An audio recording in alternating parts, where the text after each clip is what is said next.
તાજેતરમાં જૂનાગઢમાં 47 આગાહીકારો ભેગા થયા હતા અને વરસાદનો વર્તારો કર્યો કે 25મી મેથી 31 મે સુધી વાદળા એક્ટિવ થઈ જશે, પ્રી મોન્સૂન થશે. 6 જૂનથી 11 જૂન સુધી જાહેરાત કરી કે વાવણી લાયક વરસાદ. પછી બીજા તબક્કામાં આખા ગુજરાતમાં વાવણી લાયક વરસાદ થઈ સદંતર ખોટું અને બેબુનિયાદ થયું છે અને બોગસ સાબિત થયું છે. આ વર્તારા કરનારા પાસે કોઈ વિજ્ઞાનના કસોટી થઈ શકે, પૃથ્થકરણ થઈ શકે તેવા સાધનો નથી કે ઉપકરણો પણ નથી. એટલે વારંવાર ખોટા પડે છે. છેલ્લા 25 વર્ષથી ખોટા પડે છે, એક પણ સાચું પડતું નથી. એટલે આ આગાહીકારો છે પોતાના મનની સ્ફૂર્ણાના આધારે રૂમના 4 ખૂણામાં બેઠા બેઠા કરતા છે, પોતાની પ્રસિદ્ધિ માટે કરતા હોય છે, જેથી કરીને વર્તારા બંધ કરવા જોઈએ. વર્તારા બંધ થઈ જતી સમાજ કે ખેડૂતને કશું નુકસાન નથી થવાનું. અને વિજ્ઞાન છે, હવામાન શાસ્ત્રી છે અને પ્રયોગશાળા સ્થિત હોય છે અને જે નોમાં ખોટું પડે તો પણ તેના કારણ દર્શાવવામાં આવે છે.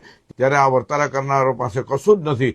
એટલે સંપૂર્ણ ખોટા પડેલ છે, બેબુનિયાદ થયેલ છે, એને તિલાંજલિ આપવી જોઈએ અને બંધ કરવા જોઈએ તેવી જાથાની માંગ છે. જાથાએ વિરોધ પ્રદર્શિત કાર્યક્રમ પણ જાહેર કર્યો છે. આ આગાહીકારો જેટલા 47 બેઠા એને આગાહીઓની હોળી કરવામાં આવશે અને હવે પછી તમે આ તુકા બંધ કરી દો તેવી પણ જાહેરાત કરવામાં આવશે. અંબાલાલ પટેલ વારંવાર વાવાઝોડું આવશે, વરસાદ આવશે, વણમાગી સલાહો આપતા હોય છે. આ વ્યક્તિ, આ શખ્સ છે, વારંવાર ખોટા પડે છે. એની ભાષા પણ ઉંમરને લાયક સમજાતી નથી અને તથ્યહીન જ વાતો કરતા હોય છે. અને અમારી પાસે ડેટા છે કે વર્ષોથી આ વ્યક્તિ ખોટો પડે છે અને વારંવાર આગાહીની તારીખો ફેરફાર કરી અને મૂકતા હોય છે. માત્ર સ્ફૂર્ણાના આધારે કરે છે એટલે ખોટા પડે છે. ને એકાદ બે સાચી પડે છે, લોકોને તે ધ્યાનમાં આવે છે. વાસ્તવિક આ વ્યક્તિ છે અને એની આગાહી છે સમાજને નુકસાન કરતા છે.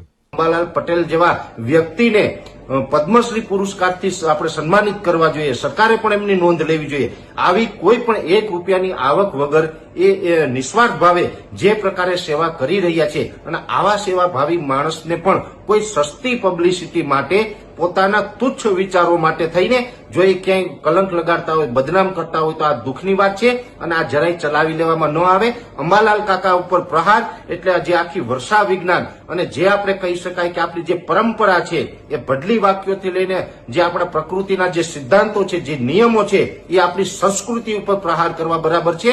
એટલે બીજી વખત વિજ્ઞાન જાથા આવી ભૂલ ન કરે એ મારી અપીલ છે. અને જો આવા અમારા વડીલ મુરબ્બી અંબાલાલ કાકાનું આ રીતે બીજી વખત અપમાન કરવામાં આવશે તો અમે પણ મેદાને આવશું અને વિજ્ઞાન જાથાને પણ પડકાર ફેંકશું કે વિજ્ઞાનની અંદર તમે શું જાણો છો અને અમે શું જાણીએ છીએ. ચલો આપણે મીડિયાના મારફતે લાઈવ ડિબેટ કરી નાખીએ. તો આ ચેલેન્જ સ્વીકારવા માટે પણ વિજ્ઞાન